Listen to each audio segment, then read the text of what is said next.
Tonight, maybe you found your way back here after a day where you tried harder than you dare admit.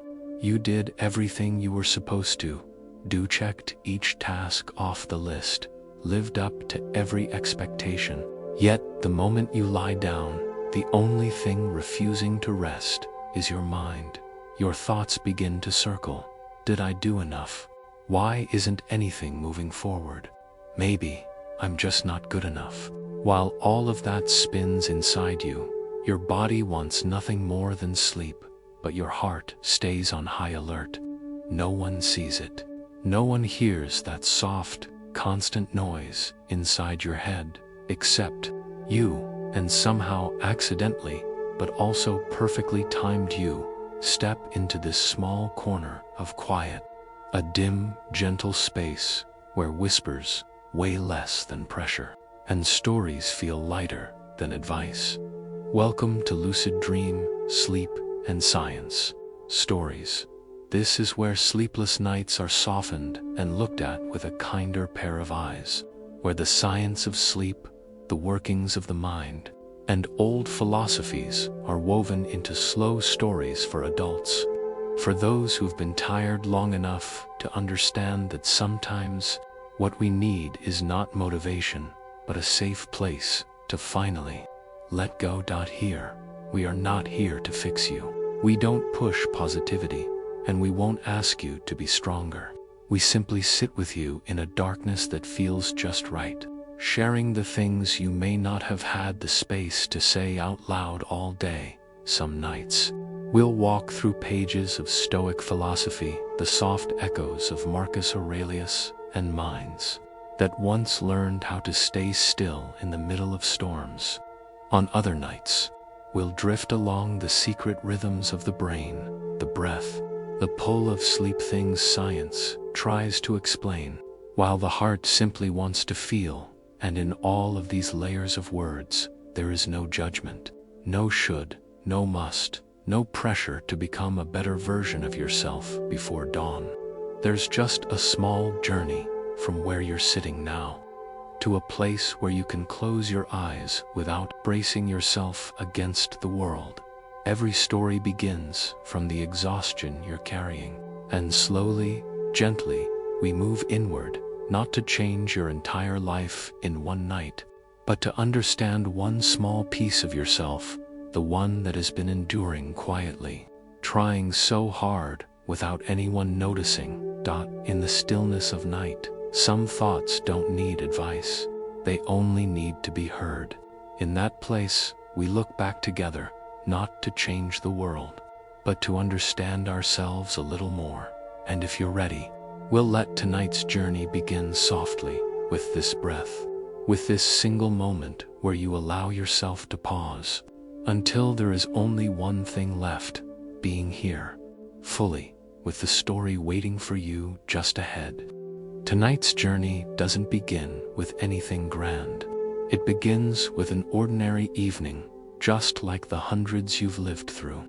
A familiar room, a warm glow on the wall, your phone resting beside you, and you, the person who has made it through yet another day of doing your best. The to-do list is nearly all crossed out. You answered the emails, finished your tasks, replied to the messages, handled the unexpected. Maybe you even forced a few extra smiles, though inside, all you wanted was quiet. On the surface, everything appears fine. But the moment you lie down, a different truth rises quietly. You're so tired you can't tell if you're still living, or simply running on autopilot. You've become used to telling yourself, "It's okay, I can handle it." You've become used to whispering, "Just push a little more, things will get better." But tonight, in that delicate space between waking and sleep, a deeper question appears, one you didn't expect. If I've been trying this hard and nothing is changing, then who am I, really? Do I even matter anymore? Sometimes, that question isn't spoken. It's just a feeling, a sinking in your chest, a tightness in your throat, an emptiness at the end of a day when you're supposed to feel proud. Others may see someone diligent, responsible, always on, but you, in the quiet of night, see something else. Maybe I'm useless. You remember the times when things didn't turn out the way you hoped, the project you poured your heart into, but no one noticed, the relationship you tried to hold together, but still slipped away, the decisions you thought would open a new chapter, only to bring you back to the same starting line again. Each time, you added a little more doubt to yourself. No one needed to tell you that you weren't good enough. You've whispered it to yourself hundreds of times in silence. You started believing that if things weren't progressing, it must be your fault. If work was stuck, you were the problem. If life had no breakthrough, it was because you weren't smart enough, hardworking enough, deserving enough. So every morning, you put on an invisible layer, the layer of someone who must prove something. Prove you deserve to be here. Prove you're not falling behind. Prove you're not a burden. You took on more, said yes to requests your heart wanted to decline. You stayed busy constantly because slowing down felt dangerous. As if the moment you rested, life would abandon you. Sometimes, you can't even tell which tasks are truly yours and which ones you accepted just to outrun the fear of being left behind. During the day, the noise of life distracts you. People talk about goals, milestones, productivity. Your feed is full of slogans. Work harder, no days off. Hustle until you no longer need to introduce yourself. You save a few of those posts, pretending they're useful reminders. But at night, when it's just you and the ceiling, those same slogans turn into an invisible verdict. Not enough. Never enough. And in that darkness, questions appear, ones you ignore during the day. What happens if I stop trying so hard? If I stop pretending to be strong, will anyone stay? If I'm no longer useful to anyone, then who am I? These aren't logical questions. They are the quiet cry of a part of you that's exhausted from always being the strong one. Always being the version of yourself that looks fine. Somewhere along the way, you once came across a quote, maybe in a book, maybe in a random post, words you skimmed past. Like everything else, you have power over your mind, not outside events. Realize this, and you will find strength. Marcus Aurelius that day. Maybe you nodded and moved on. But tonight, when you're at your limits, these words echo differently. Not as a solution, just as a distant voice from someone who also once felt tired, lived in chaos, and somehow still found strength inside themselves. As you breathe a little slower, you see a pattern you've lived with too long. Believing your worth increases with how exhausted you are. Believing people only see your effort when you're drained. Believing the world only acknowledges the ones who push themselves to the edge. You never wanted to believe that, but looking back, you've lived exactly that way. Afraid to rest, afraid to slow down, afraid that admitting weakness would cost you your place. And yet, no matter how much you push, no matter how far you stretch yourself, the feeling of being useless never disappears. It only changes shape. It wears the mask of not enough, of try harder, of tomorrow will be different, while deep down, all you want is one normal day where you don't have to prove anything. Maybe no one ever told you this. You were not born to be a machine that produces results. You were not born to fulfill anyone's expectations perfectly. But over the years, the world has whispered the opposite. In the glances, in the compliments, in the silence when you fail, you've heard only one message: do more, try harder, then you'll be worthy. Un-ub, unmu, un-tc the tip, tc Dutch, sang fun 1b. Hoik chen, leijing van theo unji vibe, lucid dream, bun hang zai, dung. Over time, you no longer really know who you are outside of your roles. Employee, co-worker, child, partner, friend. You talk about yourself through what you can do, the places you've been, the achievements you've collected. And when everything stands still, when work doesn't move forward, when life shows no new milestones, you quickly arrive at one conclusion. If my life isn't changing, then I must be the problem. Tonight, in this small pocket of silence, maybe it's the first time you let yourself face that conclusion fully. You don't run from it by scrolling on your phone. You don't drown it out with loud music or another show playing in the background. You just let it sit there clear, uncovered, to see if behind the words "I'm useless," there are other fears quietly waiting to be named. It might hurt.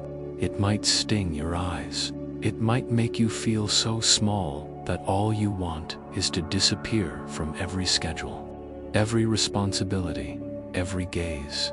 But right inside that moment that feels almost cruel, something very small is happening for the first time. You're not trying to outrun your own feelings. The feelings are allowed to exist. The fear is allowed to appear. You are allowed to be honest with yourself, even if it's only for a few rare minutes in the middle of the night, as the darkness softens around you. Outside, the city still holds a few lights that haven't gone out yet. And inside, a heart is learning how to sit with itself without putting on any mask. No need to act strong. No need to say the right positive things. No need to force yourself to get your spirits up right away. Here, there is only you, your own breathing, and a slow realization.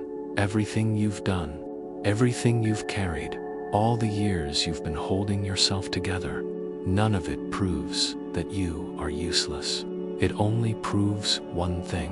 You have always been trying your best, even when no one was really watching. And from this very quiet stopping point between admission and exhaustion, between being worn out and wanting to be understood, a small door begins to open. Not a door leading to yet another race, but a door into a different kind of space. A place where you can set down the question, "Am I useless?" and start listening to another voice. The one you've been accidentally ignoring for a long time. Tonight's journey won't rush you toward an answer. It will simply hold your hand gently and walk with you a little further inward, to where you can begin to see the world and yourself with different eyes. When you've sat still long enough in your own darkness, something slowly comes into view. It isn't just you who feels exhausted.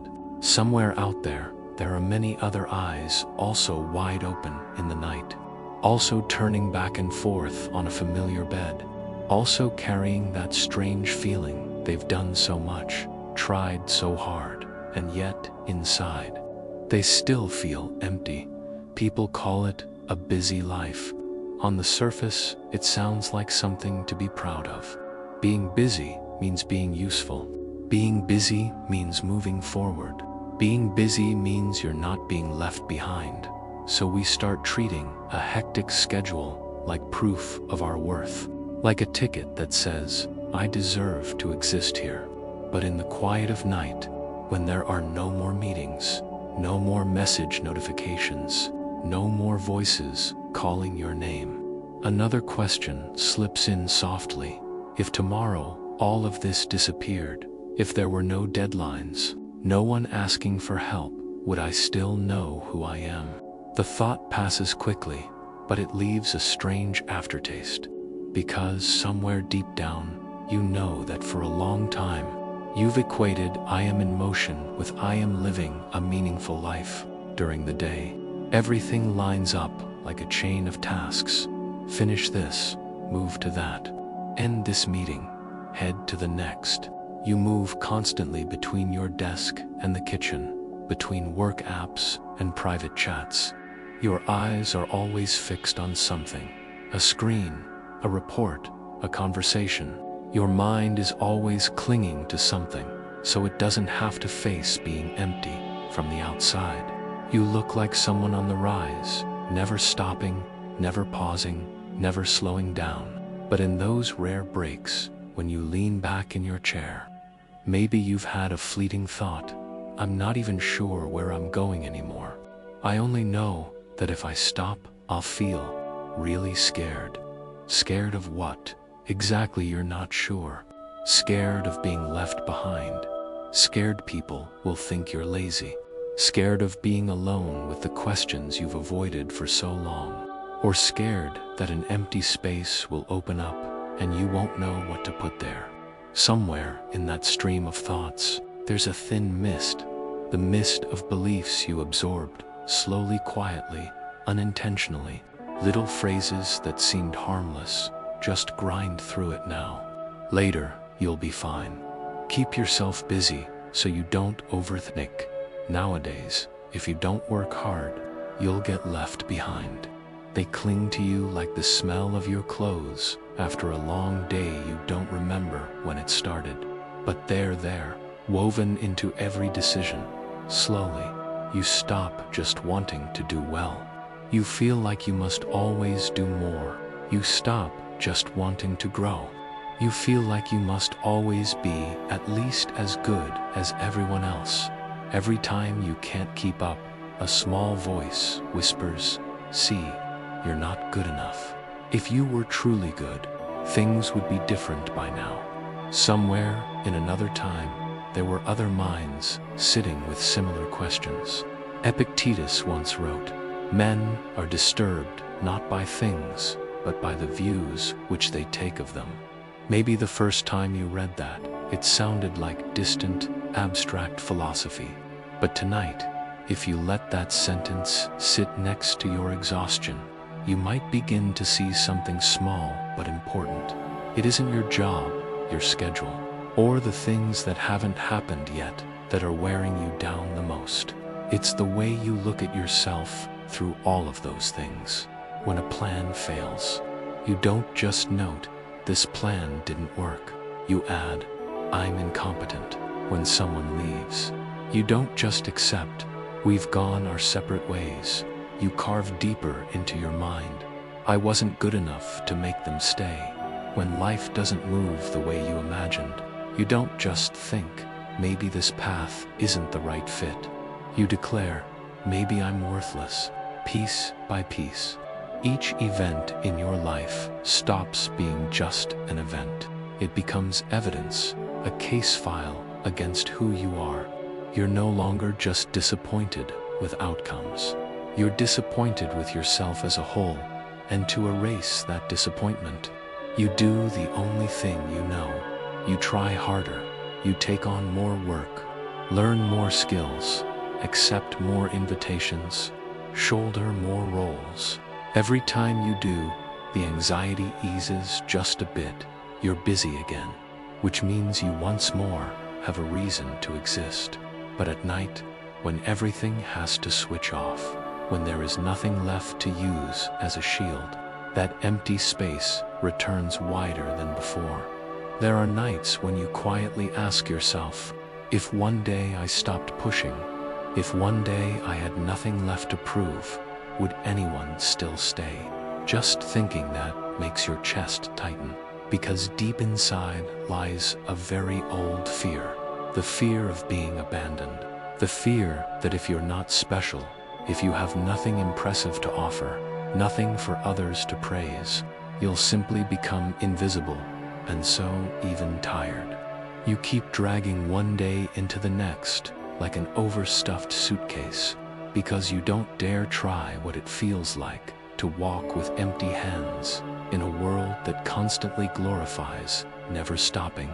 It's hard to believe that sometimes standing still is also a kind of courage. It's hard to accept that not doing doesn't automatically mean useless.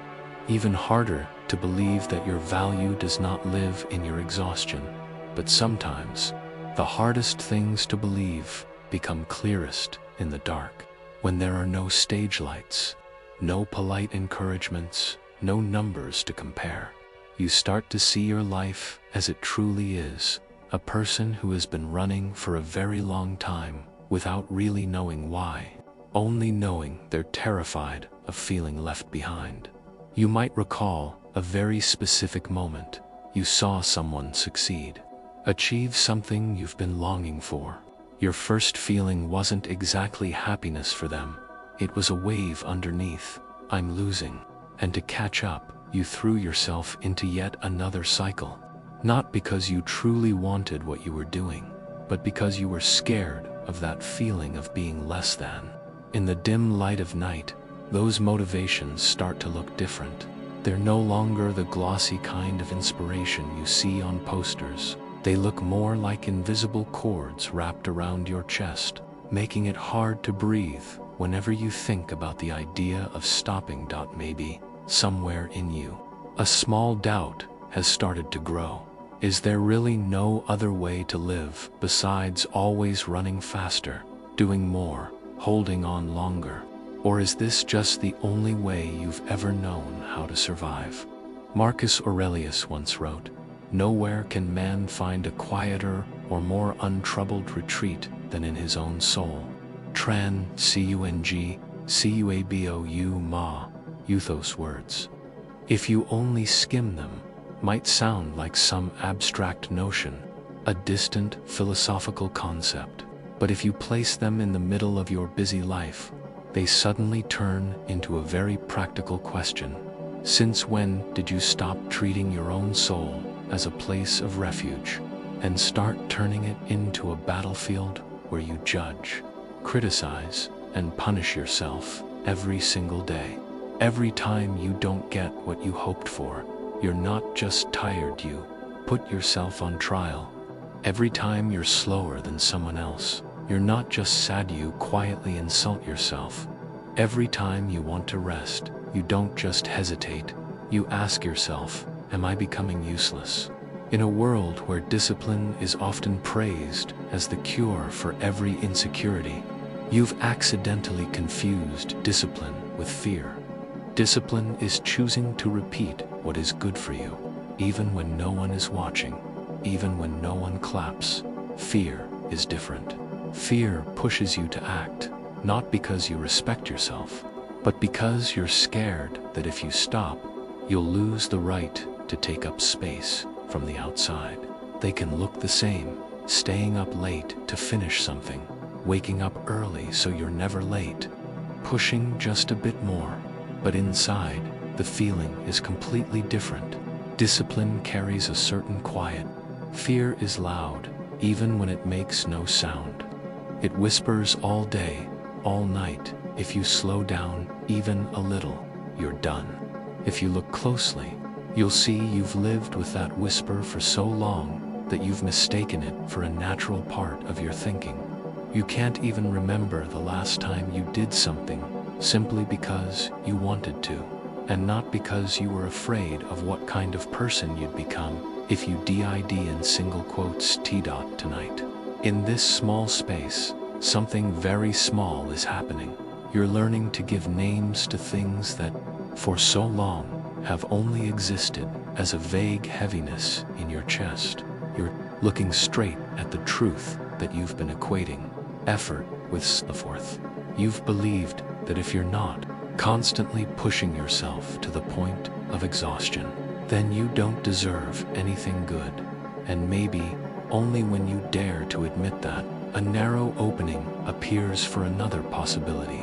If your worth isn't measured by how many nights you stay up, by how many times you sacrifice yourself, by how heavy the load on your shoulders is, then where does it come from? That question is not one you have to answer tonight. No one on this side of the screen is asking you to wake up all at once. Tonight's story is not being told so that you'll wake up tomorrow with a brand new plan, a brand new determination, a brand new goal to chase. It's here to do something much smaller, to gently loosen the knots of old beliefs, one by one.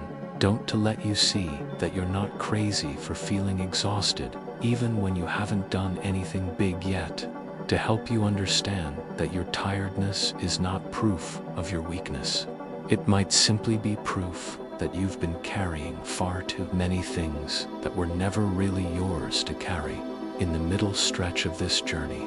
Now that you've started to see more clearly the confusion between movement and meaning, between discipline and fear, between effort and self-worth. A new kind of space is quietly forming, space where you can begin to try something that once sounded forbidden, living without constantly having to prove that you deserve to exist. But to reach that place, we need to go a little deeper into the soil where old stories about being better, faster, stronger have taken root.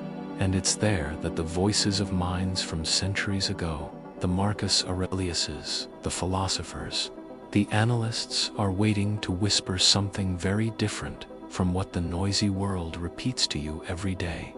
After all the noise of "you must try harder" calms down for a while, your familiar room is left with only a few sounds: the steady spin of the fan, the traffic outside thinning out, and your own breathing. No more to-do lists, no more invisible race with people you'll never meet.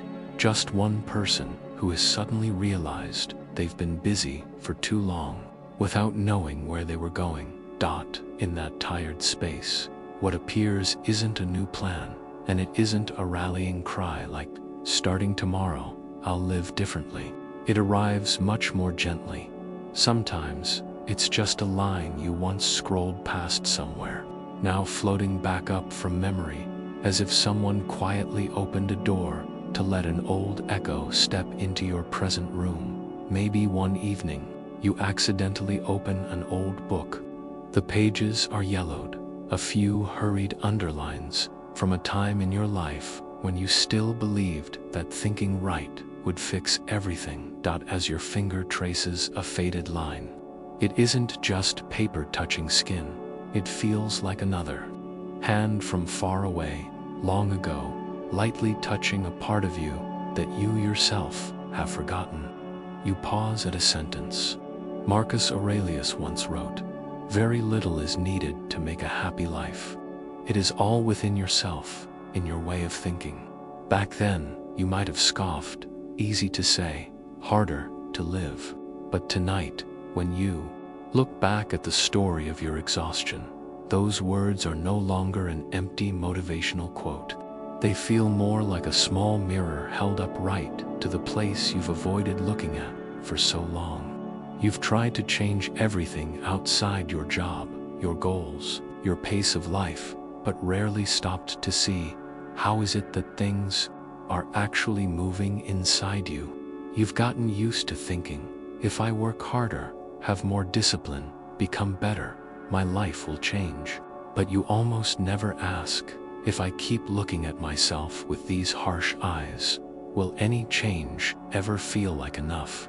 In the dark, between two breaths, the words of a man who lived nearly 2,000 years before you are still there, come, unhurried. He was writing to himself, in a war tent, in the middle of battles, under the weight of an emperor's responsibilities, and somehow, these lines travel through time to reach you, someone lying in a 21st century bed, with pressures of a very different kind, but a fatigue that feels strangely the same. From somewhere within, a new, hesitant idea appears.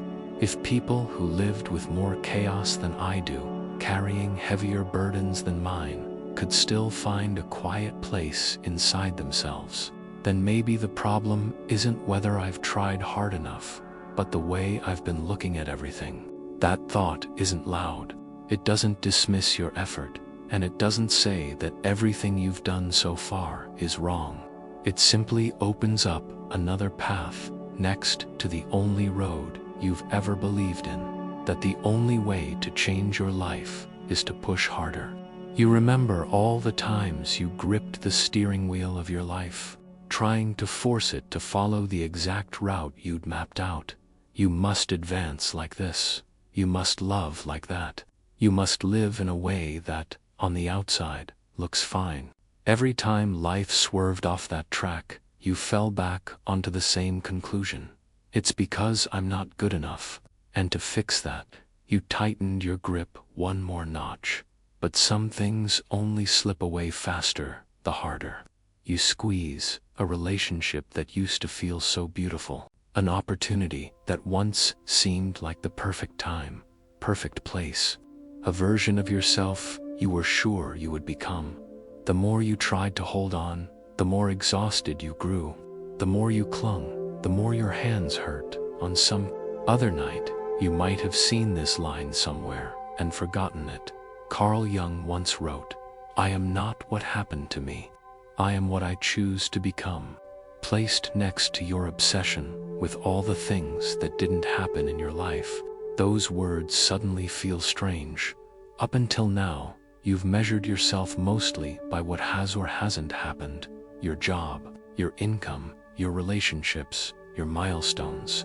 You rarely think about who I am choosing to become right now. You mostly ask, how far have I gotten? Not how am I treating myself along the way. The idea of choosing who to become sounds big. But in the small, quiet space of your current room, it begins with something very simple. You can keep seeing yourself as a failure who needs to work harder to pay off your debt to life.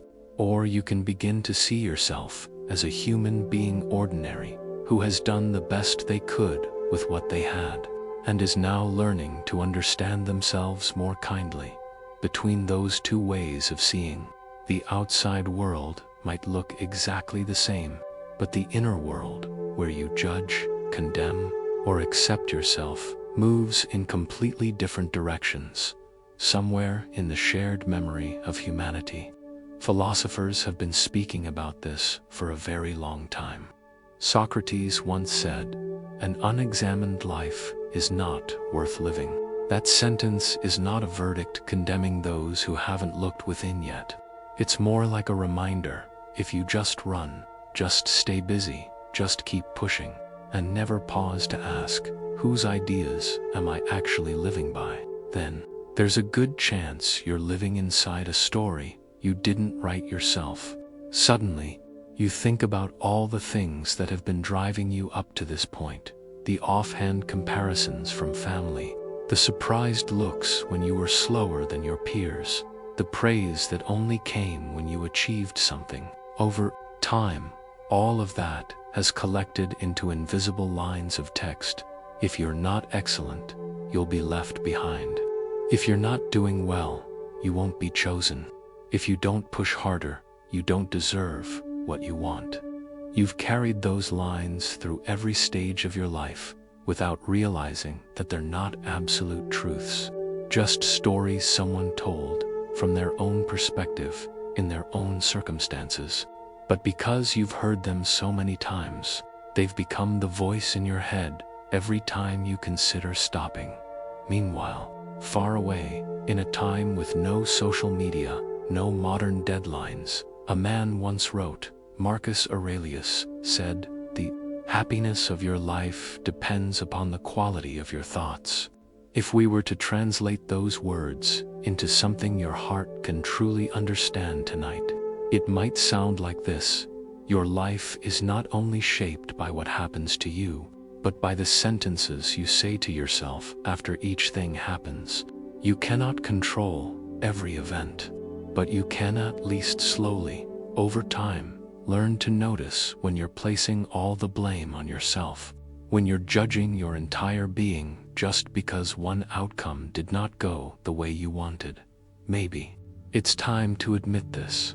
The problem was never that you didn't try hard enough, but that you've been trying from a state that always believes, deep down, I'm just not enough.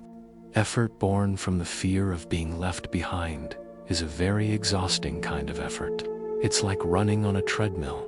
You burn energy, you sweat, you show so much determination, but when you look back, you're still in the same place. Not because you're lazy, but because the ground under your feet was never really yours. It was a loop made out of demands, standards, and expectations you absorbed from the outside. At some point, you might try asking yourself, not with logic, but with feeling, if no one were watching, if there were no praise, no judgment, would I still want to live this way? Whatever answer appears vague or clear is already a kind of reflection. It doesn't mean you have to throw everything away tomorrow. It simply helps you see that there are parts of your daily schedule that are not choices, but reflexes. Reflexes born from fear, from old wounds, from all the years in which you only felt secure when you were running. In a rare moment, you realize, all this time, you've believed that strength means tightening your grip, controlling more, holding on at all costs, and that loosening, trusting, pausing, is weakness. But those ancient voices tell a different story. Aristotle once wrote, "Knowing yourself is the beginning of all wisdom." And somewhere else, Epictetus wrote, "Freedom is the only worthy goal in life. It is won by disregarding things that lie beyond our control." Placed next to your own life, these words stop being distant philosophy. They become an invitation. Instead of continually trading yourself away for things you cannot dictate, other people's feelings. The outcome of every effort, the way the world moves, you can begin to return to a different kind of front. Line 1, where you actually have a voice, the way you speak to yourself. There are things you simply cannot force to happen. You cannot force someone to understand. You cannot demand that timing must be perfect right now. You cannot make life pay you back immediately for every drop of sweat. You've already tried. You've tried to squeeze everything into your mold, and what you ended up with was a mind permanently pulled taut, a body that feels awake even in its sleep, in tonight's quiet. One tiny truth appears small, but enough to make you pause. Maybe strength is not about how many things you can force into shape, but about your willingness to soften in front of what was never meant to be held. Letting go here is not throwing your life away. Trusting here is not sitting and waiting for a miracle. It's a different kind of courage. The courage to admit that you've done what you could within your limits, and that the rest does not lie entirely in your hands. The courage to stop torturing yourself with "what did I do wrong?" every time life chooses a path you didn't plan. Maybe, among all those grand philosophies, what touches you most is actually a very small image, someone who lived centuries ago, through war, illness, and loss, still able to sit down and write to himself, calmly, about keeping his mind at peace in the face of what he could not control.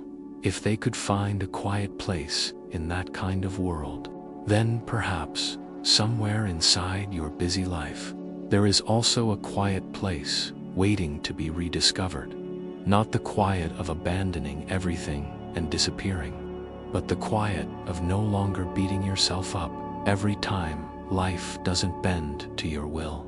Tonight, as you lie there, eyes slowly closing, breath growing softer, the words of those who walked this earth hundreds, thousands of years before you are still here, not raising their voice, not pushing you. They stand gently at the doorway of your mind, waiting for the moment when you're tired enough to stop resisting, and gentle enough with yourself to let another possibility slip in, that maybe you don't have to try harder to become someone worthy. Maybe you have always been enough in a way you were simply never taught to recognize. And from that very quiet place, the journey begins to turn in a different direction, one where effort is no longer a weapon you use to punish yourself, but a natural part of living in alignment with who you are, without straining, without proving, without racing against standards you never truly chose. Tonight's journey takes you a little further from the familiar territory of push, a little more, not toward a louder place, but into a landscape you've always avoided, a place where people don't talk about tightening, but about loosening. From childhood onward, you've probably heard countless versions of the same message. Don't give up, don't let go. If you keep trying to the end, you'll be rewarded. On their own, these sentences aren't wrong. They've supported many people through hard times. But when you carry them like strict commandments, never to be questioned, they can become a kind of invisible chain. You no longer know where perseverance ends and where self-imprisonment begins. Locked inside a room whose door has long been closed, in the soft darkness around you, you suddenly realize, how many times have you clung to something that no longer fits, simply because you were afraid to face the sentence, maybe I need to stop here. A job that has been slowly draining you, but you tell yourself, just a bit more, maybe it'll change soon. A relationship where you've lost your own voice, but you think, if I try harder, they'll finally understand. An image of the perfect future that, every time you compare it to your present, only makes you feel like you're losing, and yet you keep chasing it, because you're afraid to admit, maybe this dream isn't mine anymore. You hold on, not only because you love these things, but because you're terrified of who you'll be without them, afraid of the emptiness behind you, afraid of the questions ahead, afraid of looking back at all the years you invested and saying, I think I need to turn in a different direction. Meanwhile, in a very distant era, Seneca once wrote, sometimes even to live is an act of courage. Read quickly.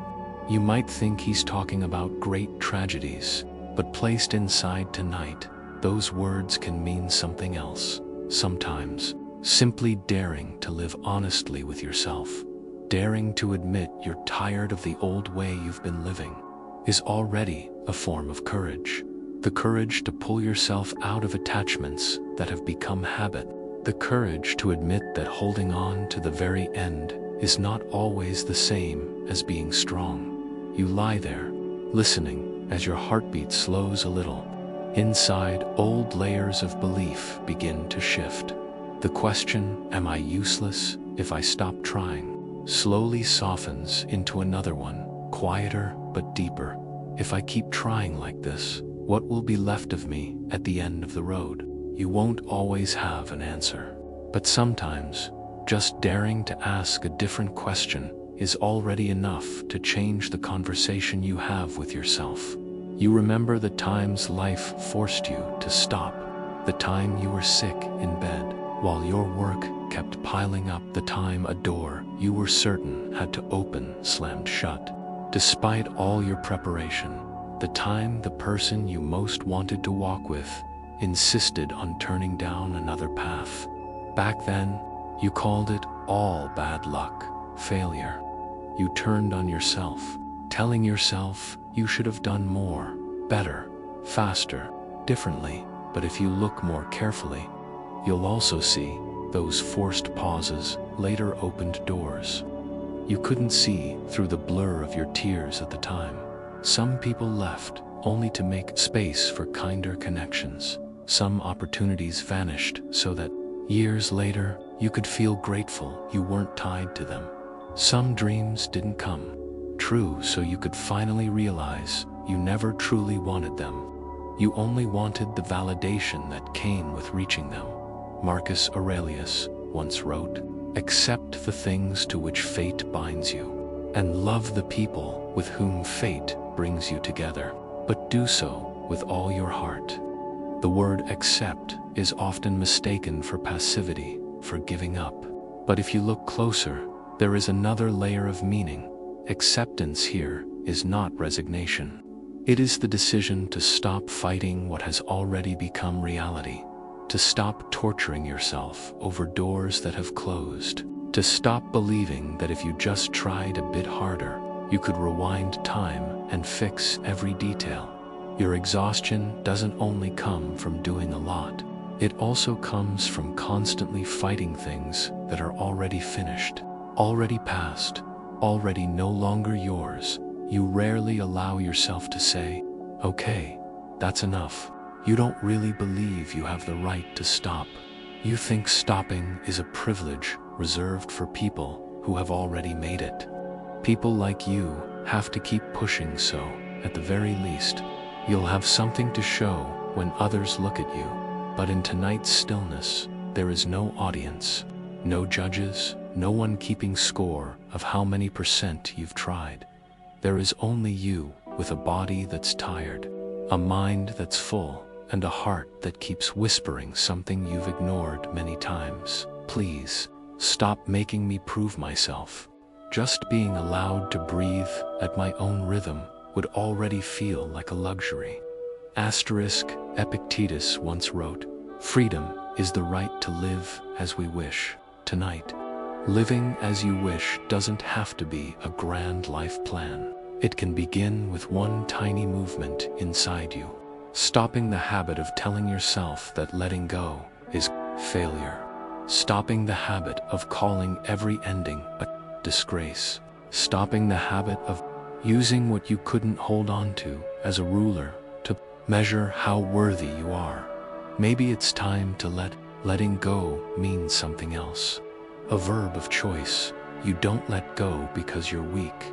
You let go because you're clear-headed enough to see what is growing with you and what is only keeping you stuck in an outdated version of yourself. On this journey, trust doesn't come from a blind belief that everything will work out somehow. It comes from slowly realizing that you have survived so many things you once thought you would never, ever get through. You have known pain. You have fallen apart. You have felt like you had nothing left. And yet you are here, in this room, tonight, breathing one more breath. Carl Jung once wrote, "I am not what happened to me. I am what I choose to become." Maybe, right now.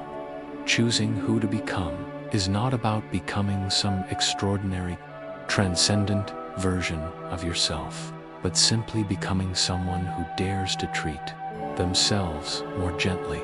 Someone who dares to believe they don't have to torture themselves every time life doesn't follow the map they drew. Someone who dares to let pain be here and then pass through instead of pinning it forever between "why did this happen" and "it's my fault." Trust in tonight's story is not about believing the universe will always give you what you want. It is believing that even when things don't go your way, you will still, somehow, be okay. Believing that there is a part of you that, no matter what tomorrow looks like, still knows how to feel, how to love, how to begin again. Believing that you are not just made of what you've lost, but also of what has remained in you after every loss. You might recall a short line you once skimmed in a book. Marcus Aurelius wrote, "The universe is change. Our life is what our thoughts make it. Everything out there is beyond your keeping. People change. Opportunities shift direction. Cities change their pace. Even you, the things that meant everything at 20, might now be nothing more than a faint, amused smile. There is only one place where you are always present, in the sentences you say to yourself. At every turning point, when a door closes, you can keep telling yourself, 'Failed again. I really am useless,' or you can practice only practicing something else. Maybe life is telling me I've reached the end of this particular road." You don't have to believe that new sentence completely the first time. You don't have to feel lighter right away.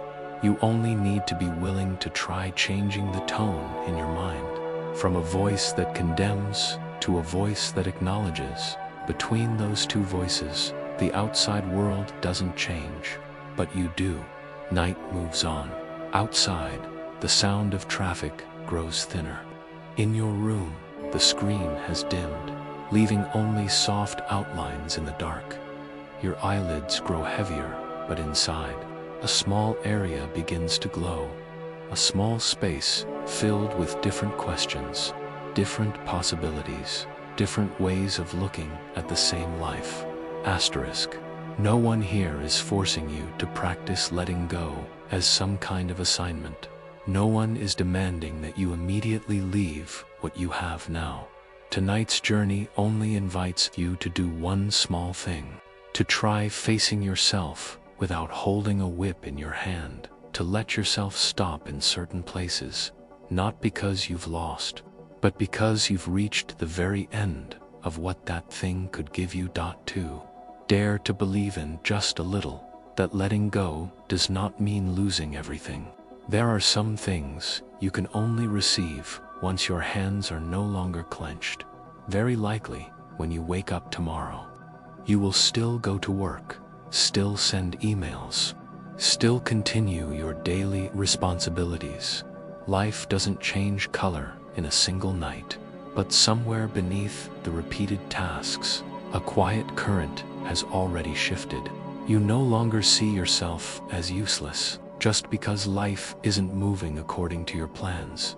You begin to see yourself as someone who is learning how to live in a world that never stops changing without betraying yourself, just to hold on to things that have expired, learning to trust that what truly belongs with you will not demand that you exhaust yourself completely to keep it. And as the journey continues slowly into deeper layers of stillness, where intuition, listening, and self-respect start speaking more clearly, realize peace is not a prize given to those who run the fastest.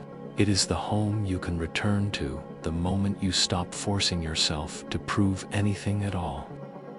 The journey drifts on through a few more quiet strands of thought. After walking through the land of trying harder and the land of letting go, you notice there is something missing between those two extremes. It isn't about running forever, and it isn't about throwing everything away and not caring.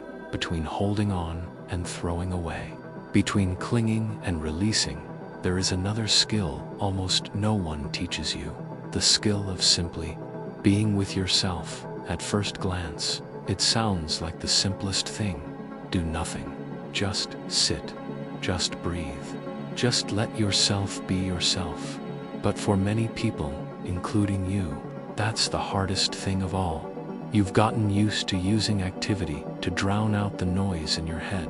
When you're sad, you turn on a show. When you're anxious, you dive into more work.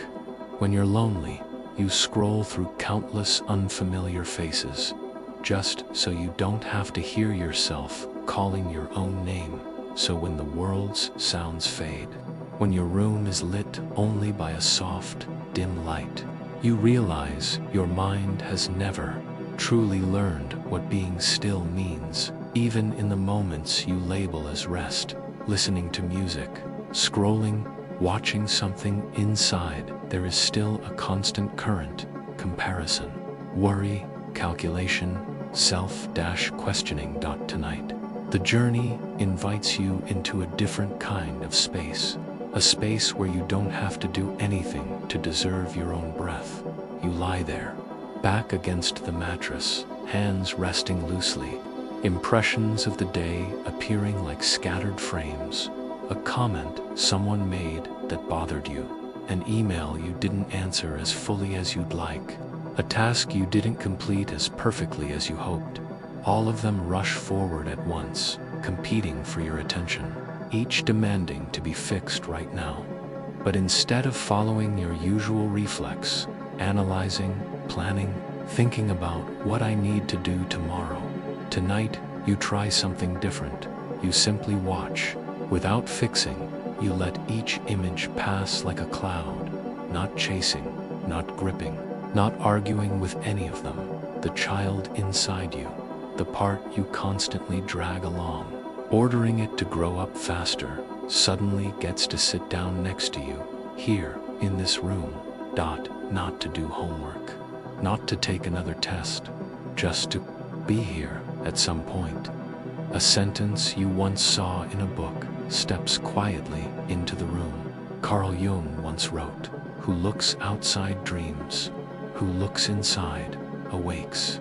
You've spent a long time looking outward, looking at others to decide who you should be, looking at their success to estimate your own worth, looking at external measures to decide whether you're allowed to feel happy today or should feel ashamed.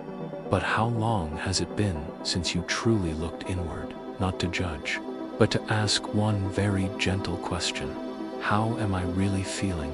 Not how I should be feeling, not what I'm allowed to feel to be considered okay, but, honestly, right now, inside me what is really there. Deep down, the answer might not be noble at all. It might sound very childish. I'm angry. I feel hurt because no one acknowledged me today. I'm afraid of being left behind. I'm jealous of other people. You've gotten used to shutting those answers down, afraid that if you admit them, you'll become someone weak, negative, petty. But tonight, in this small space, there is no court in session. No one is coming in here to grade your maturity. There is no ranking board for who is calmer, who is more forgiving than whom. There is only you, and the simple truth that sometimes you are just a human being who is tired. Marcus Aurelius once wrote, "The soul becomes dyed with the color of its thoughts in the softened dark." That sentence sounds like a very quiet announcement. If all you ever say to yourself is, "I'm useless, I'm inferior, I'm not enough," your soul will slowly take on the color of those words. No one else even needs to judge you. You've already cast yourself in the role of the condemned, built the prison in your mind, and appointed yourself as the guard. You suddenly wonder if that's the case. Can I start saying different things to myself? Not fake positive lines, but maybe slightly kinder ones. You try looking back at today. Maybe you made a mistake. Maybe you said something a bit harsher than you meant to. Maybe you procrastinated on something important. But alongside that, you also did a few very small things you rarely acknowledge. You tried not to explode in a tense situation. You still got the basics done, even when your mood was low. You made an effort to listen, even when you really wanted to walk away. You hardly ever notice those things, because your eyes were trained to see only the gaps, the flaws, the ways you are not as good as others. But tonight, as the pace of life slows down, you finally have enough space to ask, is it possible that I've spent a very long time only looking at the worst parts of myself and calling that the truth? In the silence, that question doesn't demand a quick answer. It just lies there, like a small stone dropped into a lake, sending out rings that spread slowly across the surface. You remember all the times your intuition spoke very clearly, but you ignored it because logic said otherwise. There was a time you knew you were too exhausted, but still took on more work because you were afraid of losing face. A time you felt, deep down, that a relationship was no longer healthy, but you held on because you were scared of being alone. A time you sensed a certain path was not meant for you, but you clenched your jaw and kept walking because you'd already let others see you start. Those were the moments you turned your back on yourself, just to satisfy outside expectations. Plato once wrote, "The first and the greatest victory is to conquer yourself in the dark." Conquer yourself no longer means forcing yourself to get up at 5 a.m., or cramming in another course, or making yourself endure more and more. Sometimes, the first real victory is this: daring not to betray your own intuition one more time, daring to say no to the things that drag you away from your inner peace, even if that means you no longer fit some version of yourself you once imagined. You lie still, letting your mind settle a little more. No need to meditate properly, no need to practice mindfulness the right way. Simply exhale a fraction more slowly, letting each inhale-exhale become a thread pulling you back into your body. Instead of letting your mind chase after every thought, you notice that as your breath evens out, the noise in your head softens too. Thoughts about what tomorrow has to be fade just a little dot in their place. You start to feel the presence of very small, very quiet things, the softness of the blanket against your skin, the warmth slowly returning to your hands and feet, the steady hum of the fan like a background rhythm in that moment. You're no longer the person who failed before, no longer the one who must fix their whole life right now. You're simply a body resting, a mind learning to stop torturing itself, a soul trying to find its way back home on another page. Marcus Aurelius once wrote, "Look well into thyself. There is a source of strength which will always spring up if thou wilt always look." Maybe that source of strength is not loud like motivational videos, not dazzling like promises of success. It is much quieter.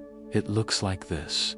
After countless times abandoning yourself, you finally decide to stay with yourself even when you're at your worst, not walking away when you have nothing impressive to share, not turning your back when you have no achievements to show, not sitting in silent self-hatred when you've just made a mistake, just staying quietly, the way a good friend stays beside you when you're tired, without many words, without doing anything big, just being there. That is also what tonight is doing for you. The darkness doesn't ask for your resume. The bed doesn't need to know what you've accomplished. Your breath doesn't require proof of worth before giving you one more inhale, before the world asks anything more from you. The night has already given you this right to simply be yourself. No conditions attached. The first time you face this open space, you might feel empty, unfamiliar, even a bit uneasy, without busyness. You hear your inner voice more clearly, without tension. You feel your aches more sharply. But it is exactly from this strange landscape that intuition finally has room to whisper. Not intuition as in the universe sends signs, but the very ordinary, earthly kind of knowing. You feel lighter when you stop trying to make everyone happy at your own expense. You feel your breathing ease when you choose to tell yourself the truth about something you no longer want to continue. You feel more alive when you spend time on small, quiet things no one applauds, but that warm your own heart. No one gives out awards for these realizations, but they are the first bricks of a different kind of life, a life not built on exhaustion, not based on constantly chasing unreachable standards, but grounded in honesty with yourself in each small choice. Tonight's journey, then, does not demand that you change your life. It only invites you to begin with something tiny, to practice staying with yourself without rushing to judge, staying with your fear without immediately silencing it, staying with your tiredness without forcing yourself to be positive right away, staying with the empty space just long enough to see what in you naturally begins to grow when it's no longer crushed by "I must be this, I must be that." From that stillness, the question, "Who am I if I'm not busy?" will slowly become less frightening. You'll begin to see that beneath all the roles, labels, expectations, there is a very simple you waiting for you to come back, not to judge, but to listen. And as you start to hear that small voice, your path shifts into a new stretch of road, a road where your actions come from clarity and self-respect, instead of from fear of being left behind. The night grows a little quieter. You're breathing a little steadier. The room is the same, but the person lying in it is slightly different from a few minutes ago, because now, instead of running from yourself, you've begun doing something braver, sitting down beside yourself and staying. After lying there long enough, just breathing more slowly, no longer trying to fix anything, you start to notice when the mental noise fades, what lies underneath is not a total void, but another layer of sound, quieter, softer, and more truthful. It's no longer the familiar voice of fear. You have to try harder. You're not allowed to stop. Everyone else is already far ahead. It's a different voice. like it's coming from far away, yet landing exactly where you're most tired. This part hurts already. This place is no longer yours. It's okay to stop here. Over the past years, you've probably heard this voice many times, like when you reluctantly nodded yes to something your heart had already wanted to say no to. The times you force a smile in a conversation, where every sentence leaves you a little out of breath. The moment you hit send on a message, even though your heart knows if you keep going, you'll be abandoning yourself one more time because you're used to living in survival mode. You often push that inner voice away, labeling it weak, lazy, too sensitive. You choose to listen to another voice instead, the voice of habit, of expectation, of all the lessons about success you've heard so often. They've become a script.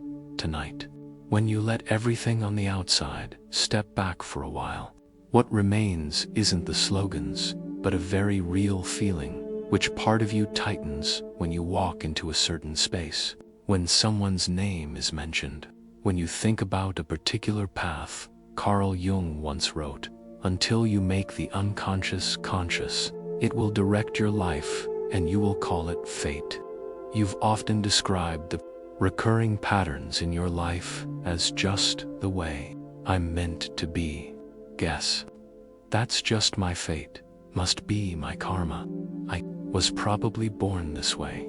But if you look closely, you'll see many of those things aren't destiny at all, but unconscious choices repeated over and over in the same style, choosing to tense up and overperform whenever you're afraid of being left behind, choosing silence whenever your heart is trying to say, "That's enough," choosing to throw yourself into spaces where you must constantly prove yourself to be accepted, because deep down, you've never believed you were worthy, even when you did nothing at all. When you begin to simply sit with yourself, those repeated patterns become clearer, not so you can scold yourself, "Why am I so stupid?" but so you can see, every time you ignored your intuition, you were ignoring yourself. You might remember a very specific evening.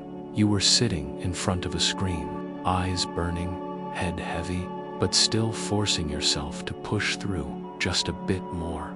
Meanwhile, somewhere in your chest, there was a very gentle feeling. If I stop here, it'll still be okay. You didn't listen. You chose another sentence instead. Other people are doing way more than this. Or in a relationship. From the very beginning, you sensed something wasn't safe.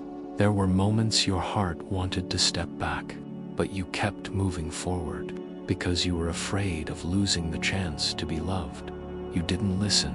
You chose another sentence instead. "No one's going to stay with me forever. I'd better hold on while I can." In those moments, you thought you were choosing love, devotion, discipline, but in truth, you might simply have been letting fear sit in the driver's seat, while intuition, the part of you that sees very clearly what's happening, was pushed into the back seat. Marcus Aurelius once wrote, "The impediment to action advances action. What stands in the way becomes the way." Placed into tonight, the greatest impediment might no longer be your outer circumstances, but your fear of choosing what is actually good for you. Every time you want to rest, fear says, "You're selfish."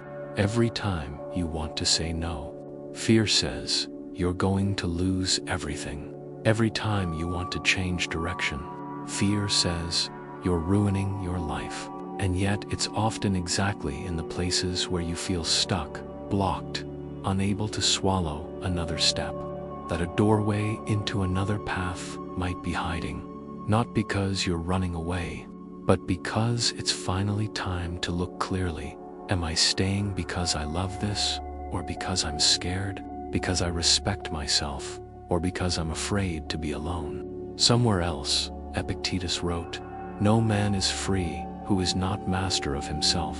Freedom, in tonight's story, is not about dropping everything and disappearing to some faraway place. cutting all ties. Asterisk, sometimes freedom begins in one tiny moment, when you choose to listen to the gentle voice inside, instead of the shouting voice of fear.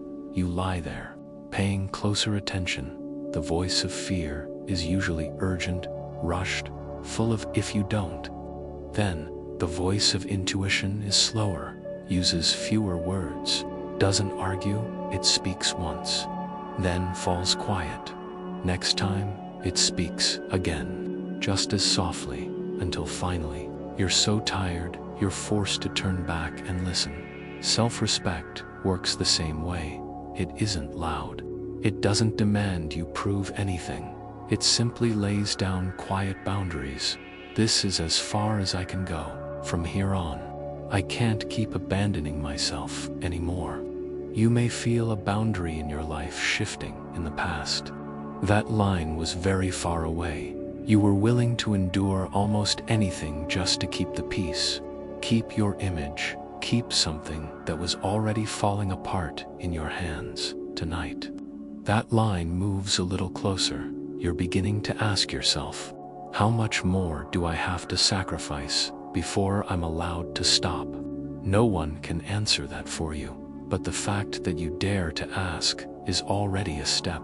You suddenly see, up to now, you've acted mostly from fear of loss, fear of losing people, losing work, losing opportunities, losing your position. Rarely have you acted from questions like, if I truly respected myself, what would I do differently? If I believed I deserved peace, would my choices change? This is where the science of the mind meets the philosophy of the soul. Your body doesn't lie. Every time you're in the wrong place, your heart beats faster than it needs to. Every time you force yourself for too long, your shoulders lock up, your jaw clenches. Every time you betray your intuition, your sleep becomes shallow, broken, filled with strange dreams. In contrast, decisions born from self-respect, even when they're hard, often come with a very small but very clear sensation, a slight lightness, even if tears fall, even if your hands still tremble. There's a quiet knowing you've just protected some important part of yourself, a part you've let other people or circumstances reach too deeply into for far too long. You might recall an old story of a time you once chose yourself. Maybe it was the night you turned down an invitation to stay out late, even though someone wasn't happy about it, because your body was already exhausted. Maybe it was the moment you said honestly, "I'm not okay," instead of smiling and saying, "I'm fine." Maybe it was the day you finally admitted to yourself, "I don't want to live like this anymore," and began changing things, millimeter by millimeter. Back then, the outside world may not have applauded, but inside, a very quiet part of you smiled. Marcus Aurelius once wrote, "Waste no more time arguing what a good man should be one placed into tonight." It might sound like this. Don't spend more years arguing in your head about what a worthy person, a good enough person should look like, what they should do. Start living as someone who respects themselves, right inside your smallest choices. It doesn't mean you have to change your entire life tomorrow.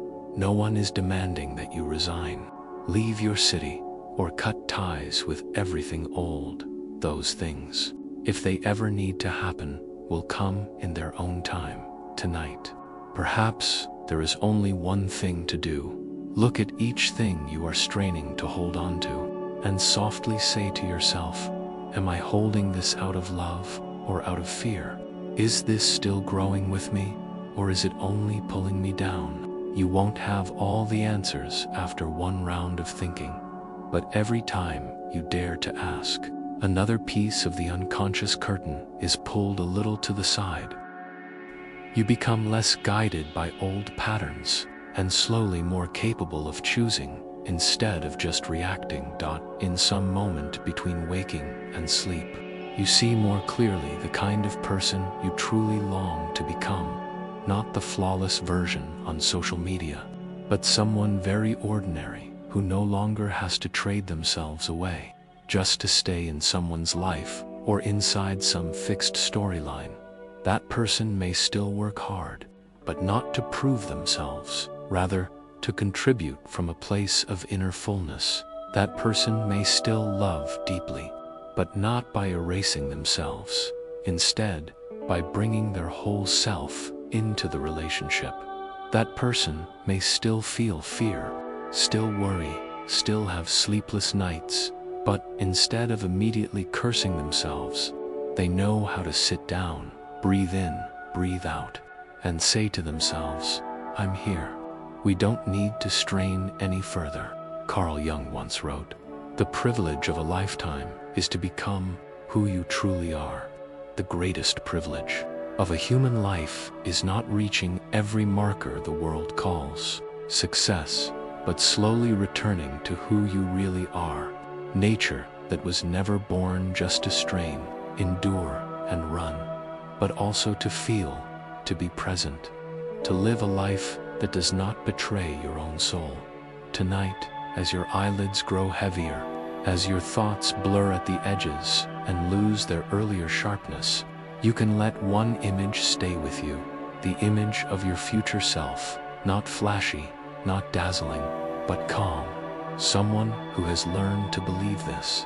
I don't need to hurt myself to be worthy of anything from that far-off place in the future. That version of you walks back toward the you who is lying here now, in this moment, and gently places a hand on your chest, where your heart is still beating its steady rhythm.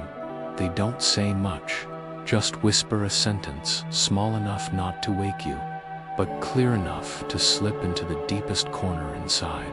Anything that is truly meant for you will never demand that you betray yourself to keep it. The journey still has other roads ahead, places where you'll begin to take small steps on the outside. A little different this time, once the weight inside has eased. But for tonight, this is enough. You've begun to hear a sound you thought you didn't have, the voice of intuition, of self-respect, of a part of you that has always wanted you to live more gently with yourself. And as sleep quietly comes, like a soft wave passing over each muscle, each thought, you can let that sentence drift with you into your dreams, not as a slogan, but as a tender reminder that from here on out, whether the road is slow or fast, it can begin in a very different place, a place where you no longer have to prove your worth through the wounds you carry. After a long stretch of the night, you might begin to notice something strange inside. You're no longer as chaotic as when you first lay down. The thoughts are still there. The fears haven't vanished. The questions about tomorrow still don't have answers. But they aren't wrapped around your throat the way they were. It's as if someone has loosened a rope that was pulled too tight for too long from that quieter place. The story doesn't end. It simply shifts into another chapter, the chapter of very small, very slow steps, but ones that start to move in a different direction, not the loud direction of change your life overnight, not the tense direction of draw up a plan and start over from zero, but a quieter, deeper direction, living like someone who no longer uses exhaustion as the measure of their worth from the outside. The mornings and the days to come may look exactly the same. You still wake up to the same familiar alarm. Still brush your teeth, wash your face, make yourself something warm. Still turn on your phone and see a stream of notifications waiting. But there is one small detail that begins to change. So subtle you'd miss it if you weren't paying attention. You no longer switch straight into survival mode from the very first second before. You might open your eyes and immediately start running inside your head. Today, I have to do this. Meet that person. Reply to those messages. Your heart rate climbs a little. Your hand reaches for your phone by reflex. Restlessness shows up even before your feet touch the floor. Now, sometimes, You give yourself one breath, just one. Not much. You lie there a few seconds longer, noticing how your body feels. Where is it tense? Where is it tired? Is there any emotion still hanging from yesterday? Not to analyze, not to fix, just to see it. Marcus Aurelius once wrote, "Ask yourself at every moment, is this necessary?" In the past, when you read that, you might have thought he was talking about cutting down tasks, removing non-essential work. But tonight, in the mornings that follow, that question takes on a different meaning. Is it necessary to pour a whole wave of anxiety over myself the moment I open my eyes? Is it necessary for every new day to begin with the feeling that I'm already late, already lacking, already in debt to life somehow? No one but you can answer that. But when that question quietly becomes a companion, you start to look at the small actions of your day through a different lens. You look at your to-do list. Some things truly need to be done out of responsibility, out of commitment, because they're part of what you've chosen.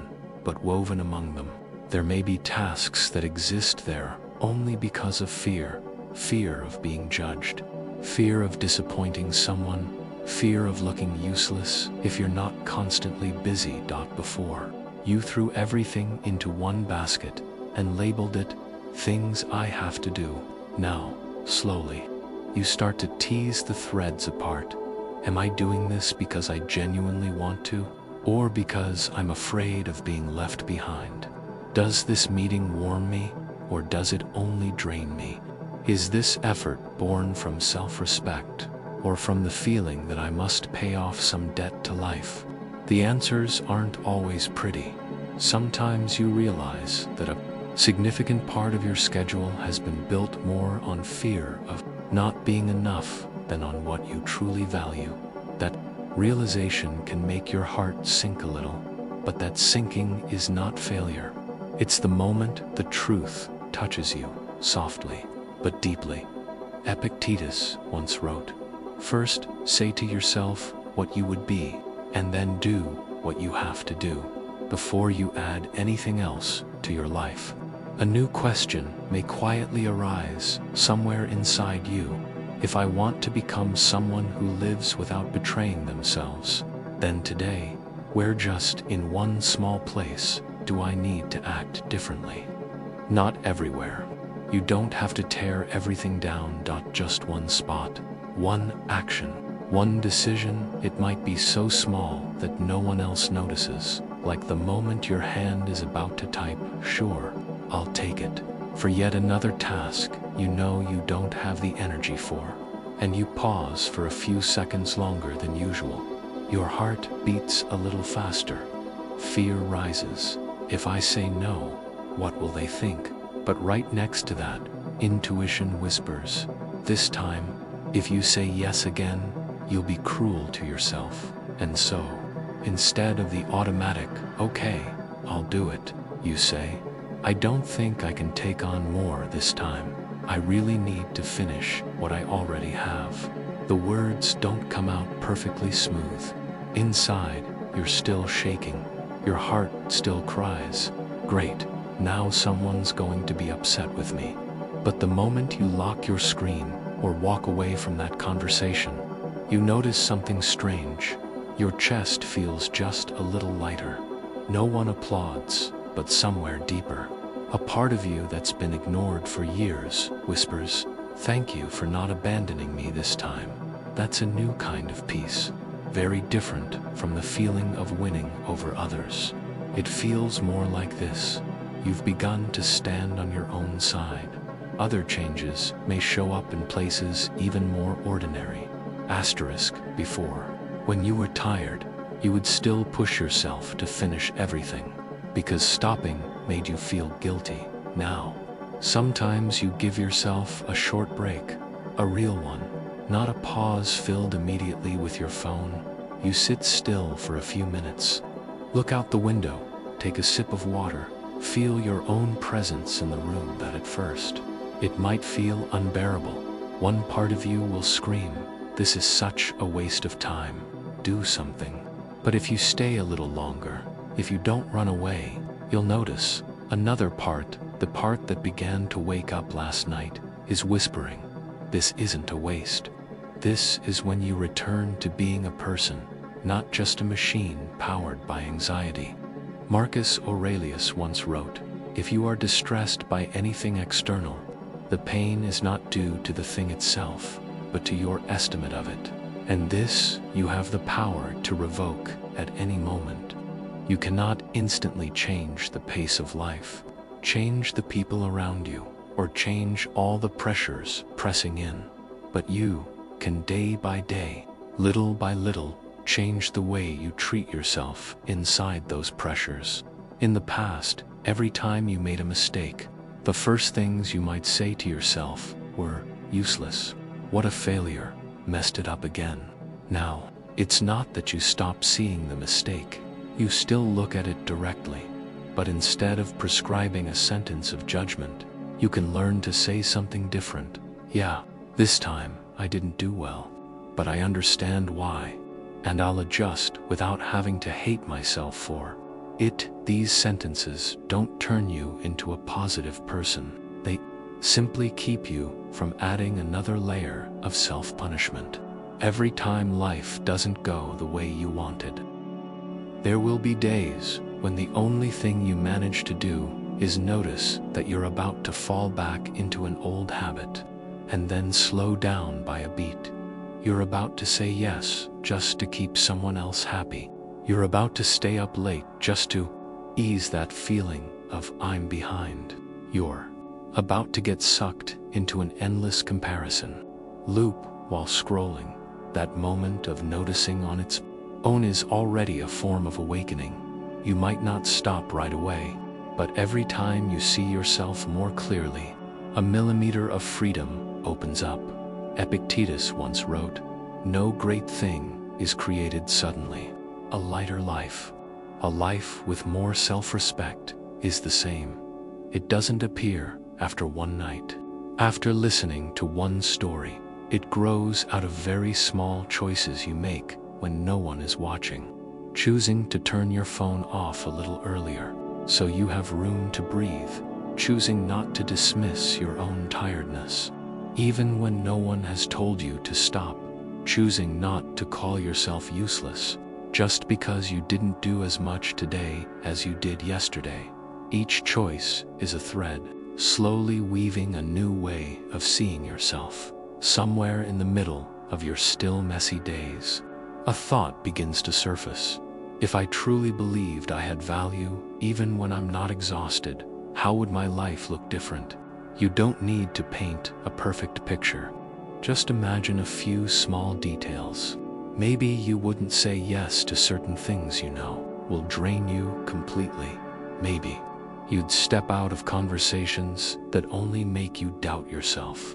Maybe you'd spend time on things that don't produce results, but nourish your reading a few pages of something that soothes your heart, walking home a little more slowly, sitting with a friend in whose presence you don't have to perform from the outside. No one would call those achievements, but from the inside, they are pieces of a quieter, more peaceful life. Aristotle once wrote, we are what we repeatedly do. Read through tonight's lens. It could become, we are not only our big achievements, but also the things we repeat every day in how we treat ourselves. If you repeatedly ignore your inner voice, you gradually become someone who can no longer hear it. If you repeatedly treat yourself harshly, every time something goes wrong, you slowly turn yourself into your own enemy. But if you repeatedly, bit by bit, respect your boundaries, allow yourself to rest, and name your feelings honestly, you also, slowly, become someone else. Someone who is a friend to themselves. The outer life may still have storms. There will still be days of exhaustion, still moments where you feel nothing is moving. But this time, you walk into those days not as someone standing alone against the whole world, but with one more ally, yourself, on your side, not on the other side. Adding more blows. When night falls again, you come back to this room, this bed. This darkness, maybe not much, has changed yet, but you know there is one very small thing inside you that is no longer the same. You no longer fully believe the old story. My worth is measured by how many times I burn out. Another story is slowly being written, quietly, in thin, soft, patient strokes. The story of someone who still makes an effort, but no longer treats burnout as the obvious price to pay for being loved, chosen, allowed to stay. From that new ground, the next steps of your journey, the steps that lead you to act from clarity and self-respect instead of from fear of losing, will begin to feel more natural, not because life suddenly becomes easy, but because you've stopped turning your back on yourself. For tonight, that is enough. The next parts of the story will carry you deeper into a very simple truth, one that has long been hidden under the weight of so many burdens, that peace is not a prize at the end of the road, but the way you walk. Once you stop using yourself as a bargaining chip for anything at all, from those small, everyday steps, the story begins to bend gently in another direction.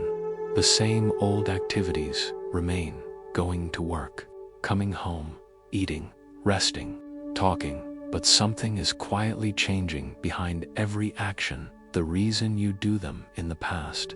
Most of your choices grew from the same root: fear of being left behind, fear of not being enough, fear of seeing disappointment in someone's eyes. You tried hard, not only because you wanted a good life, but because you didn't believe you were worthy without a proof of identity stamped with exhaustion.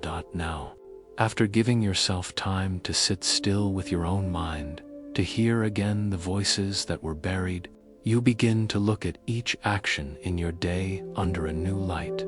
Am I doing this because I'm afraid of something, or because I truly value something? If that question becomes a habit, it can become a major turning point. One morning, you open your inbox and see a new request. Before, your reflex was sure, I'll handle it, almost without thinking. You were afraid that if you said no, you'd be labeled, lose opportunities, slip down some invisible ranking. This time, you let yourself take a few breaths. You read the details carefully. Look at your calendar and notice how your body responds. Does your chest tighten? Do your shoulders suddenly feel heavier? Is there a small inner voice whispering, this time, you don't have the capacity? Marcus Aurelius once wrote, if it is not right, do not do it. If it is not true, do not say it. In the context of your life, right here isn't only about moral right and wrong, but also about what is right for your limits, right for the truth inside you. If you accept something solely to be praised, or to escape the feeling of being useless, while you know deep down that you're already overloaded, then even if it looks like the right thing to do, it is still a small betrayal of yourself. You look at the screen, your heart a little shaky, but this time, your fingers type something different. Thank you so much for trusting me. With my current workload, I'm afraid I won't be able to do this well if I take it on now. Maybe we can move it to another time, or see if someone else might be a better fit for this round. The moment you hit send, fear rushes in. Asterisk, you picture scenes in your head, people thinking you're weak, less committed, not trying hard enough. But alongside that fear, another feeling arrives, a sense of honesty with yourself. You didn't make a promise when you knew you couldn't follow through. You chose not to use yourself as an endless sacrifice. It's a small action, but it marks something very big.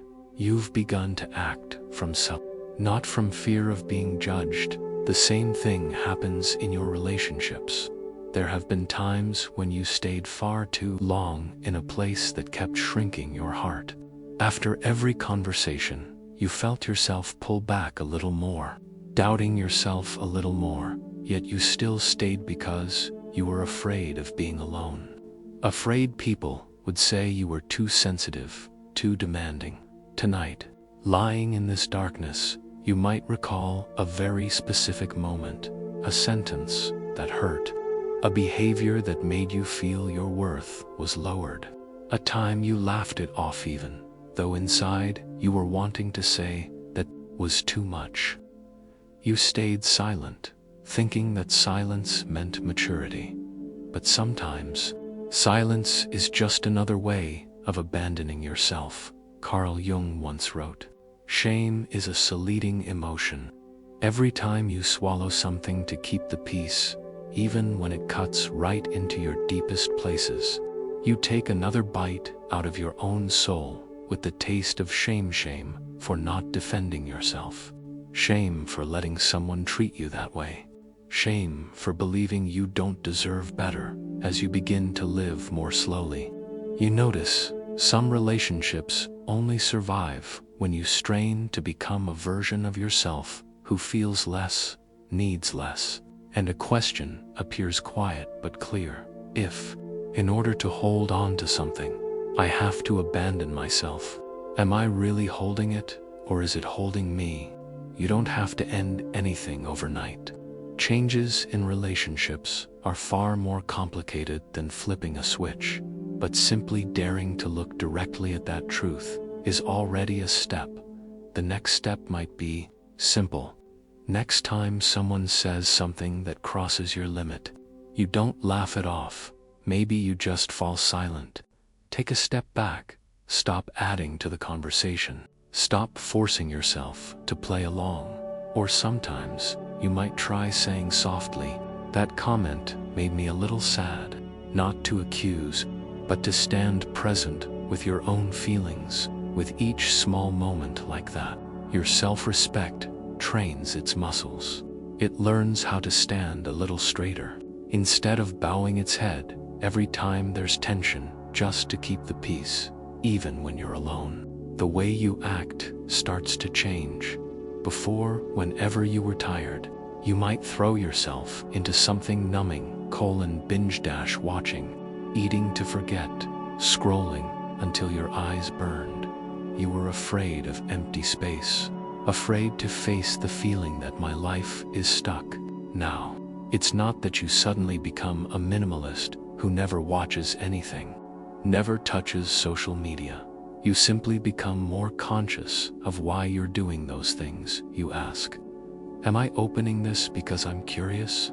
Because I want a bit of fun, or because I'm running away from how I feel? If the answer is to escape, you try something a little different. You sit for a few more minutes and let the feeling show up fully. If you're sad, call it sadness. If you're angry, admit that you're angry. If you feel small and hurt, see it as a child curled up in your chest, not as something you must immediately chase away. Seneca once wrote, "We suffer more often in imagination than in reality." When you dare to look straight at your feelings, you often discover what exhausts you is not the sadness itself, but the elaborate structure of imagined outcomes you've built around it. I'll always be like this. No one will ever understand me. My future is probably just one long failure. But the moment you sit with the bare sadness of today, just today, I'm tired. Today I'm disappointed. Today I feel small, it becomes a little easier to breathe. A sadness that is seen is almost always gentler than a sadness that is gagged, bit by bit. You start to act from greater clarity. Clarity about what you're actually feeling. Clarity about what truly belongs to you and what belongs to others. Clarity about what you do out of love, desire, and respect, and what you do only out of fear. Epictetus once wrote, "Make the best use of what is in your power, and take the rest as it happens." In the quiet of nights like this, that line can become a gentle kind of compass. What lies in my hands is how I treat myself, the place inside me from which I choose the outcome, what others think, how life turns. Maybe I don't have to carry all of that anymore. You can still plan, you can still strive, you can still dream of good things, but the route has changed. You no longer use plans to hide your fear that you're worthless if you don't achieve them. You no longer push yourself just to plaster over the feeling of being useless. You no longer dream just to throw your success in the face of your past and say, "See, I did it in the end." Instead, you begin to act because you want to live in alignment with what in you is longing to grow, not to fix some invisible sentence against you. Aristotle once wrote, "Knowing yourself is the beginning of all wisdom." And perhaps what you're beginning to know more clearly is not just my strengths and weaknesses, like a resume, but things like, what kind of life can I actually bear, and what kind can I no longer bear? In what environments do I bloom, and in which ones do I wither? Who am I when I no longer have to strain? From those realizations, the steps you take in the outer world start to change. Maybe you won't accept a job even if it pays well, if the cost is your mental health.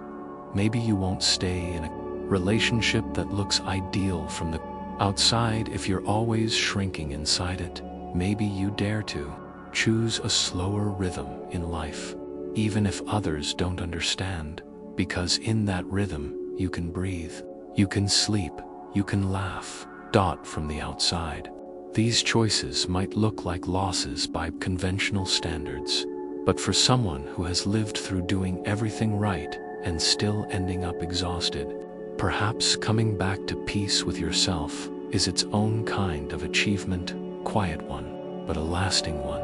As the night sinks deeper, you find yourself lying here, just as you have on so many other nights, but you're no longer exactly the same person who was tossing and turning at the beginning of this story. You still don't have all the answers. Life is still full of things you can't predict. Fear still returns from time to time, knocking on the door of your mind, reminding you of past failures. But amid all of that, a small anchor has formed. You've begun to know that you can live without betraying yourself. You can choose to rest without calling yourself useless.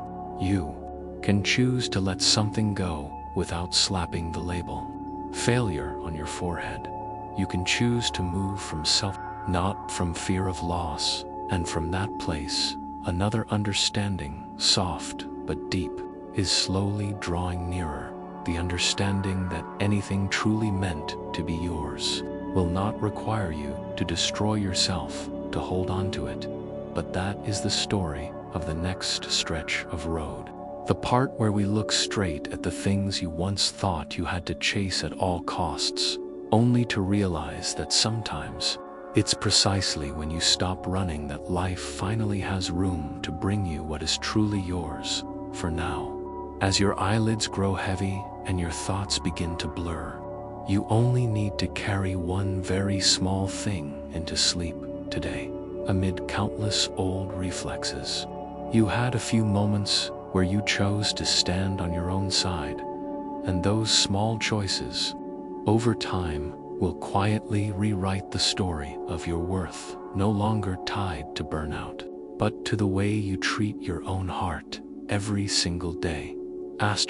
By this point, tonight's journey has already moved through many quiet crossroads, from the feeling of exhaustion and uselessness, to realizing you've equated your worth with how drained you are, to meeting those ancient voices again, learning how to sit still with yourself, and beginning to take small steps that no longer come from fear. Maybe, looking back, you can see the outer life hasn't had much time to change yet. Work is still the same work. The people around you are still the same familiar faces. The problems waiting to be solved are still there tomorrow.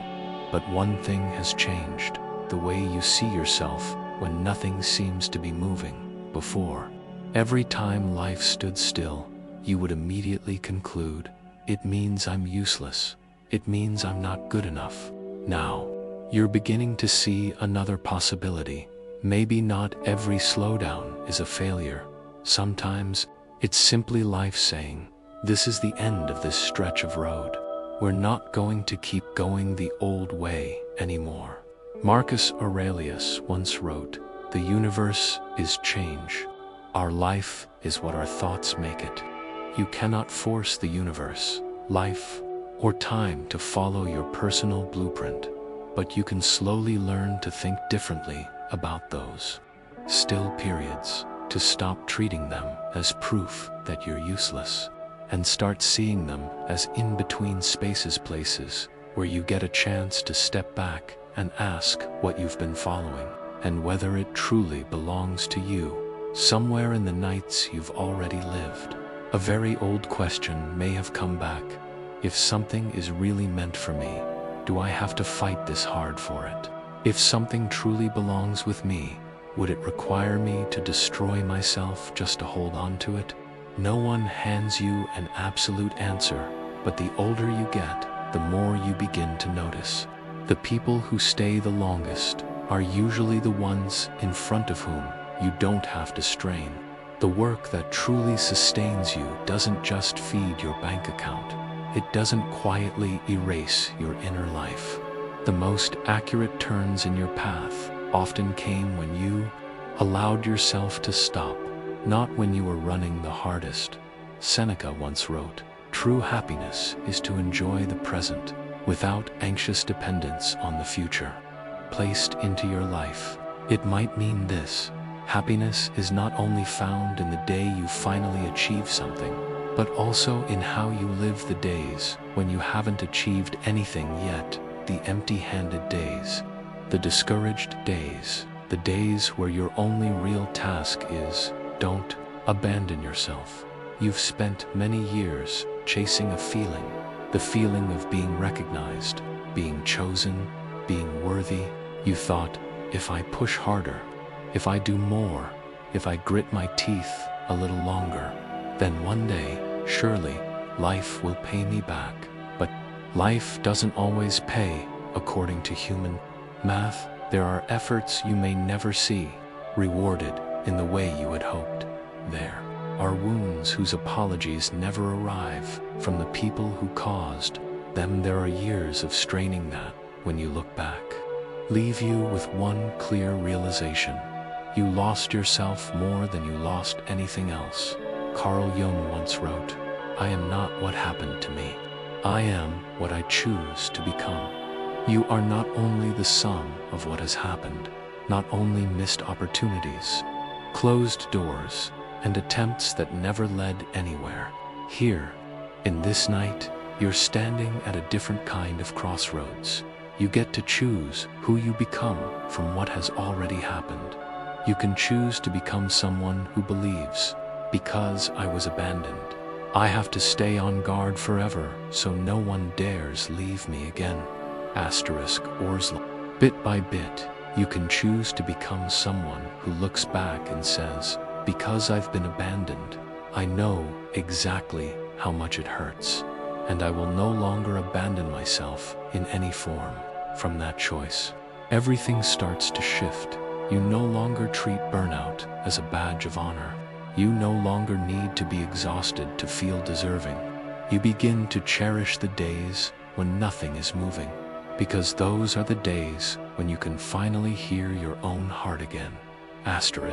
There is a truth many people only touch after countless rounds of pushing themselves. Anything truly meant for you will not require you to chase it in a state of self-abandonment. That doesn't mean you sit still and everything magically arrives. No, you still need to make effort, still need to get up, still need to learn, still need to walk. But there is a clear line between effort that comes from and effort that comes from fear of being worthless. Effort born of self-respect can tire you, but it doesn't make you hate yourself. Effort born of fear leaves you feeling lacking no matter how much you've poured in. Aristotle once wrote, Knowing yourself is the beginning of all wisdom. In tonight's story, knowing yourself isn't about memorizing strengths and weaknesses like an assessment. It's about recognizing when you're trying because you truly love something, and when you're trying because you're terrified of facing the emptiness that might appear if you stopped. Once you can tell those two apart, you finally have the right to choose what is worthy of your continued energy and what needs to be set down, even if it's painful, even if it feels like loss, even if it scares you. You may have spent many years arguing in your head about what does it mean to be truly good at something? What does it mean to live a life of value? What does it mean to be someone worthy of love, of staying, of being chosen? You weighed yourself against some invisible checklist and always ended with the same verdict: I'm lacking. Lacking achievements, lacking stamina, lacking persistence, lacking luck. But perhaps, from tonight onward, a new question will slip between those old measurements. If I stopped measuring myself by how many times I've burned out, and started measuring by how many times I chose not to betray myself, how different would the picture look? It's okay if the first answer is still vague. The things that truly matter rarely show up clearly on the first try.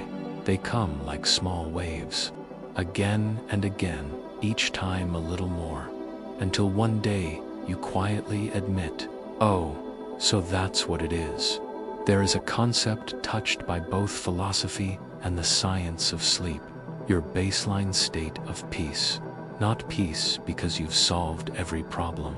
Not peace because you've cut off everyone who's ever hurt you.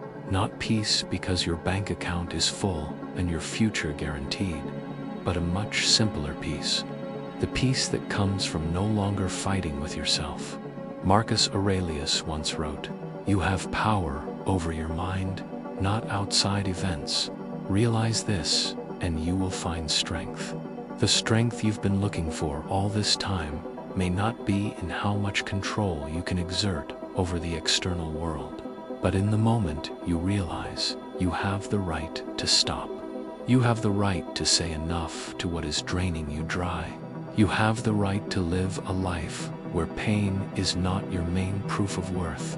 That is not selfishness. It's a different kind of maturity. Night has grown very deep. The city outside has quieted down. In your room, there is only your breath, your heartbeat, and the faint echo of this story. You don't need to remember every section, every idea. You don't need to hold onto every line, every quote. You don't need to turn tonight into the turning point of your life. You only need one small loosening somewhere inside, to believe a little less that you're useless just because things haven't moved yet. To believe a little less that your worth lives in under-eye circles, sleepless nights, and the number of times you've fallen apart. To believe a little less that peace is a prize reserved for people better than you. Maybe peace is simply the state you return to each time you stop proving and begin to trust this: no matter where life takes me, I will not turn my back on myself again. Here at Lucid Dream, Sleep and Science Stories, each story, each night, is not told so that you'll wake up tomorrow and flip your whole life upside down. They are told so that, for a few small minutes in the night, you have a place to lean back, to lay down all the invisible scorecards, and remember something that busy living often makes you forget. You are not the sum of all the times you didn't measure up. You are someone who has walked through all these years and storms, and still has enough tenderness left to want to understand yourself a little more. In the quiet of the night, there are thoughts that don't need advice. They just need to be heard. In that place, we look back together, not to change the world, but to understand ourselves a little better. And now, perhaps it's time for the story to gently close. You don't need to do anything else. You don't need to. Try to listen to the very end, or try to get one more insight. You only need to let your eyelids grow heavy. Let your breath find its own rhythm again. Let your body soften on the familiar bed. And let these final words drift away like a thin trail of smoke. If there are still things in you that haven't been resolved, let them stay where they are. Tonight, your task is not to solve every equation, but to give your mind one night of rest without a sentence attached to it. Anything that is truly meant for you will not leave you just because of one early night. One night where you choose not to strain. One night where you choose to stand on your own side. Leave the rest, for now, to sleep. That's all that's needed. It's enough for one night. DAICUNG CUA BAU MA U